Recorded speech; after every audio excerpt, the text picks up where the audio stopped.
Alors bonjour chers souscripteurs de la Nouvelle France Libre, j'espère que vous allez bien. Alors ça s'accélère aux États-Unis, comme vous l'avez vu, donc je vais reparler des Américains. Là c'est vraiment, je ne sais pas si vous êtes en vacances et que vous allez découvrir ces vidéos à votre retour, ou bien si vous les découvrez au fur et à mesure que je les produis pendant cet été, mais c'est vraiment très intense. Donc là, Joe Biden a donc annoncé qu'il se retirait de la course à la candidature pour la présidence de la République, la présidence américaine, et donc c'est Kamala Harris qui le remplace au pied levé. Donc j'en ai parlé hier dans ma vidéo de revue de presse mensuelle sur l'Amérique du Nord. Donc je ne vais pas y revenir aujourd'hui. Simplement, voilà, on sait, quand on a écouté donc ma vidéo, que Kamala Harris est proche du Parti communiste chinois, notamment à San Francisco, et ça sera une surprise pour personne, quand on sait que les partis maintenant, que ce soit en France ou aux États-Unis, eh bien, se répartissent en gauche officielle pro-Parti communiste chinois et droite officielle pro-russe.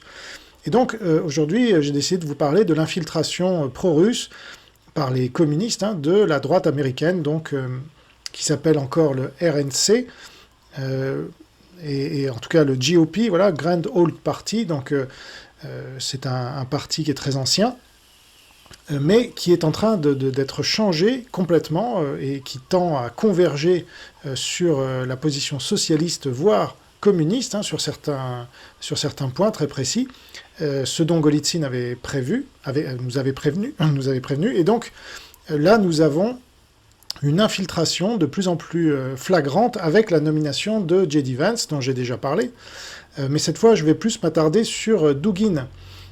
Donc je vous en avais déjà parlé dans différentes vidéos, et là, il y a notre ami Trevor Loudon, avec lequel je viens de m'entretenir donc lors de notre émission mensuelle, de justement cette nomination de J.D. Vance et de l'infiltration russe des conservateurs américains et du mouvement de Trump, très préoccupant, et donc lui-même vient de donner une interview sur ce sujet et sur l'infiltration pro-russe dans le mouvement MAGA, donc Make America Great Again, avec carrément des communistes qui se disent communistes, et avec un mouvement MAGA communiste. Donc ça c'est du délire. Et donc c'est une déstabilisation de la droite américaine depuis longtemps par les Russes et les pro-russes.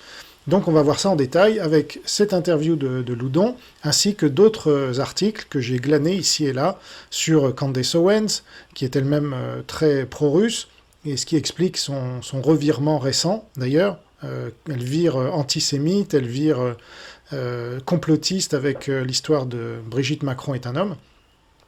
Et donc son mari, qui est un fils de Lord et compagnie. Donc on va voir tout ça, et d'autres choses que je vous réserve, pour que vous compreniez bien le danger qui guette la droite américaine, qui est de moins en moins de droite. Alors, c'est parti.